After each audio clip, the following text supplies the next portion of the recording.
পৌর হাসপাতাল থেকে আমাদের প্রাপ্ত ভাই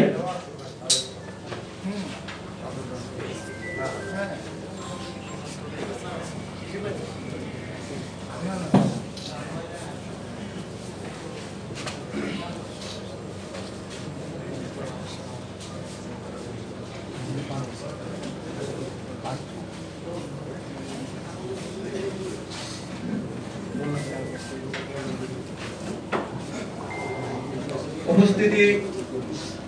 সংগ্রামী ভাই ও বন্ধুরা,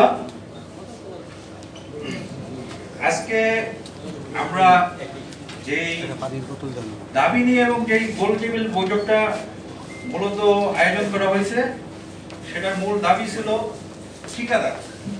ঠিকাদারের যে বৈষম্য, সেই বৈষম্যটা হলো আমাদের প্রথম দাবিটা হলো ঠিকাদার এই বাংলাদেশে থাকা যাবে না। এটা থাকলে কি হবে, আমাদেরকে প্রথমত যে চাকরিটা দেওয়ার নিশ্চয়তা দেওয়া হয়েছিল, তখন ঠিকাদাররা বলছিল যে তোমরা এখানে চাকরি করো, তোমাদের চাকরিটা আস্তে আস্তে সরকারি হয়ে যাবে। আমরা তাদের সেই কথার হাতে বা প্রলোভনে পড়ে আমরা তাদেরকে আর্থিক সহযোগিতা বলেন, ঘুষ বলেন, যেই বলেন সেই কিছু টাকা পয়সা দিয়ে আমরা চাকরিতে আসছি, মেধার জোরে আসছি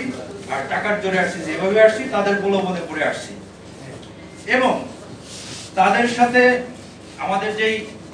চুক্তিটা থাকে, সেই চুক্তিটার কি বলে একটা বড় অংশ তারা আমাদের কাছ থেকে কমিশন আকারে টাকাটা নিয়ে যায়। আমরা সরকারিভাবে যেই টাকাটা পাই 21,610 টাকার মতো, সেখানে আমাদেরকে টাকা দেওয়া হয় 17,000 টাকার মতো। অনেক জায়গায় ঠিকাদাররা চেক তাদের মতো করে তারা নিয়ে যায়, ব্ল্যাঙ্ক চেক নিয়ে যায়, সেখান থেকে আমাদেরকে 5,000, 6,000, 8,000, 10,000 টাকা যে